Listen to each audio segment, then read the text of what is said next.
Welcome back नाज़रीन। ख्वाजा साहब, हमारे FBR के चेयरमैन शबर जैदी साहब, आपके प्रोफेशन से ताल्लुक़ है उनका, उन्होंने एफबीआर को छापे मारने से रोका, बैंक अटैच करने से भी रोका। वो कह रहे हैं एफबीआर में भी मुस्बत तब्दीली लाएंगे और आने वाले बजट में भी आवाम देखेगी तो हुकूमत की कितना बेहतर बजट पेश किया है। आप क्या देख रहे हैं, ऐसा मुमकिन है? मैं चेयरमैन साहब की ज़हानत को और हदफ पूरा जो रखा जा रहा है वो हदफ पूरा कर पाएगी एफबीआर की टीम? नहीं, आपका पहला सवाल है चेयरमैन साहब के मुतालिक। नहीं, चेयरमैन साहब वेरी इंटेलिजेंट पर्सन, लेकिन बात यह है कि वो भी इसी मुल्क में रहकर उन्होंने कानून बनाने और कानून पर अमल करवाना है। जो ग्राउंड रियलिटी है वो चेयरमैन साहब की बातों को सूट नहीं कर रही अभी तक। मैं आपके ये मेरे भाई ने भी बात की, ग्राउंड रियलिटी को अगर वो नहीं जानते तो फिर टैक्स अथॉरिटीज क्यों जानते? नहीं, वो जानते हैं ग्राउंड रियलिटी को, लेकिन इस वक्त आपकी मईशत जो है तबाही के दहाने पर है। इसमें चेयरमैन एफबीआर क्या कमाल कर लेगा अगर मईशत नहीं चलनी? हाँ, उसको चाहिए कि ऐसे इकदाम करे जिससे पहले मईशत किक स्टार्ट हो आपकी। आप खाली टैक्स की बात ना सोचें। इस वक्त देखिए, अब मैं आपको थोड़ी सी एक जामे बात बताता हूँ।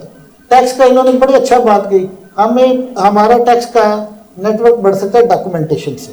डॉक्यूमेंटेशन से बढ़ता है ना। अभी जो मेरे भाई ने कहा 0.1% अगर मेरे कैश विड्रॉल पर टैक्स था, वो उससे पता लगता था मैं कैश खर्चे कितने करता हूँ। इतना ज़बरदस्त टैक्स था और इतना ज़रूरी टैक्स था वो, जिससे मुल्क में डॉक्यूमेंटेशन इंक्रीज कर सकते थे आप। क्योंकि वक्त जैसे जैसे वक्त गुजरा था लोगों ने कैश का टैक्स बचाने के लिए क्रॉस पे चेक्स के थ्रू डीलिंग शुरू कर दी थी। ये इस तरह के टैक्स को तो इनकरेज करना चाहिए था, उसको डिलीट कर दिया। अब उसके बाद मैं आपको बताता हूँ, ब्रॉडनिंग ऑफ टैक्स बेस के अलावा आपके पास कोई हल ही नहीं है। मैं बार बार कहता हूँ जो मौजूदा टैक्स पेयर है ना, जैसे चेयरमैन साहब कहते हैं उनको इल्म तो है फिगर का, 1 लाख कंपनी SCB में रजिस्टर्ड है, 50,000 जो टैक्स दी थी, उनको ये भी पता है इतने 28 लाख कमर्शियल मीटर है और मैन्युफैक्चर जो अनरजिस्टर्ड है वो नहीं है तो उनके वो करेक्शन कार्ड दिए जाएंगे।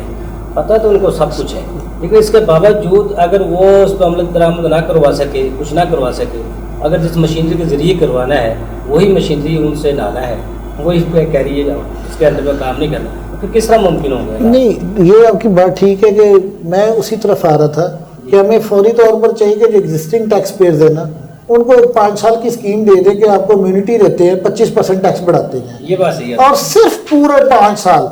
मैं आपको बताऊं, ये बिल्कुल छेड़ा जाएगा नए टैक्स पेयर्स B2B, यकीन करें पाकिस्तान की तकदीर बदल जाएगी। आपको मैं बताऊं, पूरी मशीनरी को उसके ऊपर लगा, मैं आपको बताऊं सबसे अच्छा महकमा मुझे एफबीआर के अंदर कौन सा लगता है, लोग बड़ा इंटेलिजेंस का।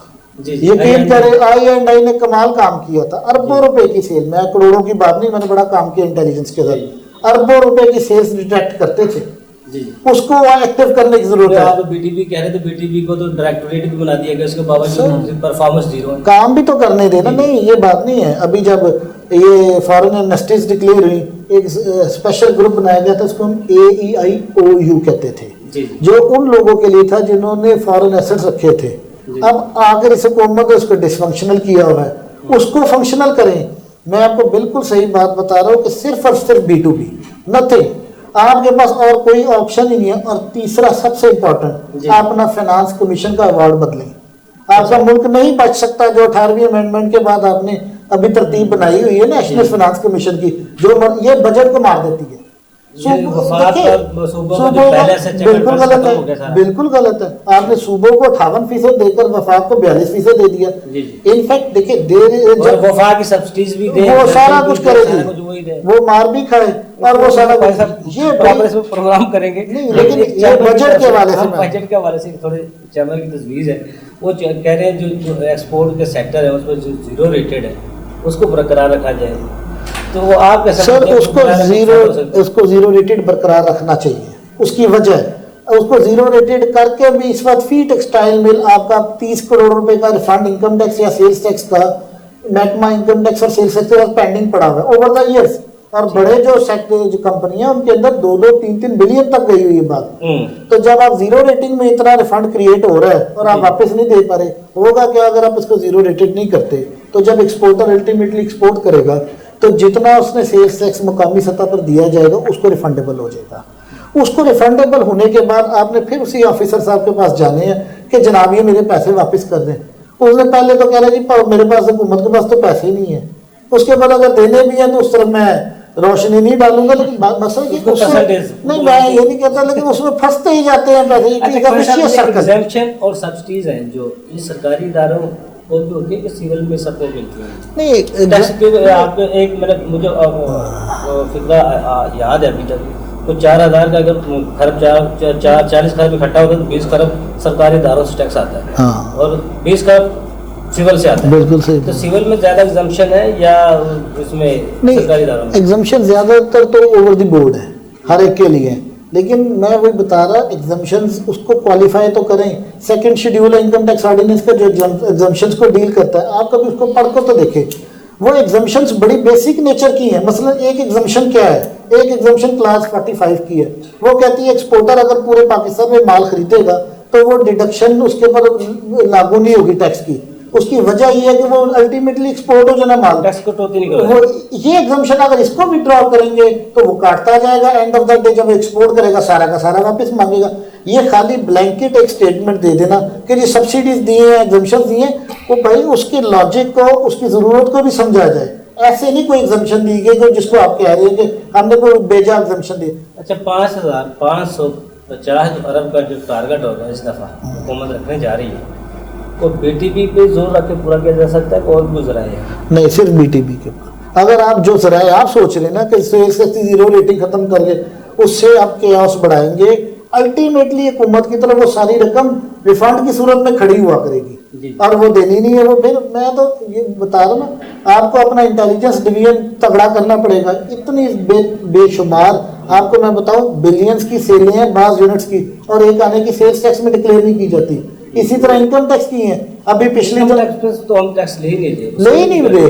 और बेसिकली 5 बड़े शहरों के अलावा महकमे का फील्ड फॉर्मेशन है ही नहीं छोटे शहरों के अंदर।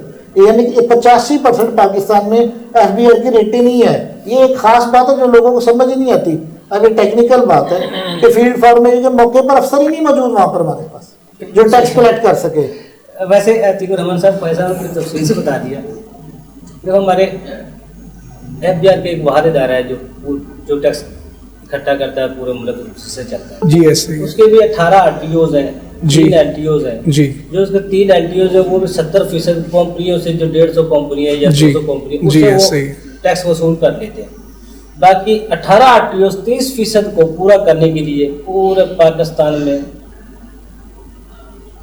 हर हरबा आजमाया जाता है उसको पूरा करने के लिए। उस 30% में भी हम अगर देखा जाए तो 85% हम इनडायरेक्ट टैक्सेस विद होल्डिंग पे जा चुके हैं। जी इसके बावजूद हम कहाँ पे हमारे हुकूमत गलती कर रही है, मशीनरी गलती कर रही है, जहाँ पे हम अपने आप को सेट नहीं कर पा रहे। सर पिछले चंद सालों के अंदर इनकम टैक्स लॉ के अंदर, वैसे मैं पहले भी ये बात कर चुका हूँ कि इनकम टैक्स लॉ के अंदर आप बहुत ज़्यादा अमेंडमेंट्स की जो एक रिवायत है इसको ख़त्म करें। जी जी।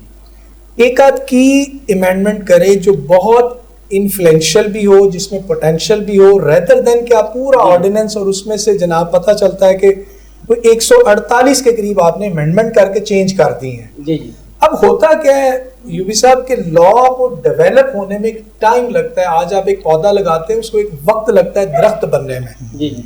आप जब इस तरह रैपिड अमेंडमेंट्स बार बार फ्रीक्वेंटली करते हैं तो अल्टीमेटली आपको खुद भी क्लियर नहीं होता कि इस वक्त लॉ की पोजीशन क्या है। जी। इसकी मैं एक छोटी सी आपको मिसाल ऐड करता हूं। ग्राउंड रियलिटी को नहीं देखते। ग्राउंड रियलिटी यहाँ पे ये होती है, बंदा मर जाए फिर सोचे नहीं इससे इसको बचा। देखिए बाय प्रोफेशन हम लोग कोशिश करते हैं कि जो एफबीआर या जो फेडरल गवर्नमेंट बजट के अंदर चेंजेस करती है, हम कोशिश करते हैं जिस तरह भी कि उसको हम रीड आउट करें। हम सेशंस करते हैं, उन पे डिस्कशंस होती हैं, इंटरप्रिटेशंस निकाली जाती हैं कि इस बात का मतलब और इसके पीछे बैकग्राउंड क्या है।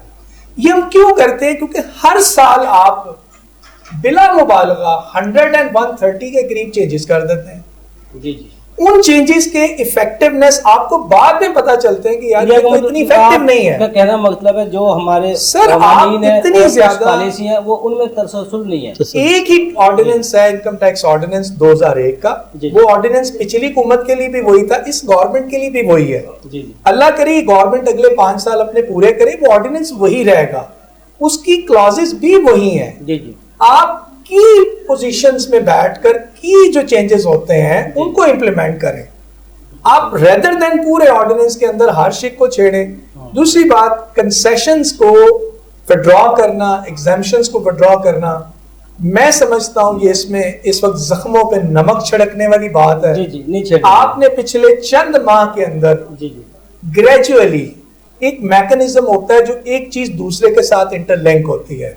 वो इंटरलिंक चीजें मेनली क्या होती हैं? पेट्रोल, इलेक्ट्रिसिटी, सुई गैस और आपका फॉरेन एक्सचेंज।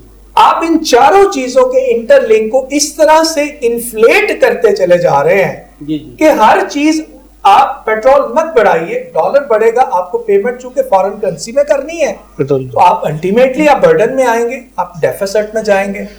आप पेट्रोल बढ़ाते हैं, आप बिजली बढ़ाते हैं, आपकी बिजली पैदा कहां से होती है? डीजल से। आप डीजल महंगा करेंगे, बिजली आपको महंगी करनी पड़ेगी। तो आपकी प्लानिंग ऐसी नहीं होनी चाहिए। आपको ये समझ लेना चाहिए कि यार मैं अगर पेट्रोल को बढ़ाऊंगा तो इफेक्टिवली डॉलर इंक्रीज होगा, इन्फ्लेशन बढ़ेगी, और उस शख्स के लिए डूइंग ऑफ बिजनेस जो पहले सिख इंडस्ट्री को चला रहा है और आप साथ उसके साथ ज्यादती ये करेंगे कि जो कंसेशंस उसको आप दे रहे हैं वो कंसेशन बेसिकली कंसेशन नहीं है, उसकी बिजनेस की मजबूरियां हैं। सही कह रहे हैं। तो उनको अगर आप विड्रॉ करेंगे और इधर से आप कॉस्ट ऑफ डूइंग बिजनेस बढ़ाएंगे तो अल्टीमेटली आपकी इंडस्ट्री बैठ जाएगी। 44 लाख हमारे एंटीन होल्डर है, ठीक है, 28 लाख कमर्शियल मीटर है जी सर, 1 लाख एसएससीबी में कंपनी रजिस्टर्ड है। इसके बावजूद गोशवारे कितने हैं ये समय गर्ज नहीं है, लेकिन 5500 अरब का जो टारगेट है, एक तजवीज़ आपने देनी हुकूमत को उसकी तरफ तवज्जो देनी। सर इन शॉर्ट में ये कहूँगा कि बदकिस्मती से ऐसा हुआ हमारी कंट्री में कि कभी यहाँ पर सोर्स ऑफ इनकम मेजर जो है वो प्रॉपर्टी सेक्टर रहा, जिससे दुनिया को कोई फर्क नहीं पड़ता कि हमारी प्रॉपर्टी कितने करोड़ या कितने लाख की होगी। आजकल जैसे जिक्र हुआ कि अभी लोगों ने सारी अपनी जो अमाउंट थी वो सारी पार कर दी है करेंसी के अंदर, डॉलर्स के अंदर।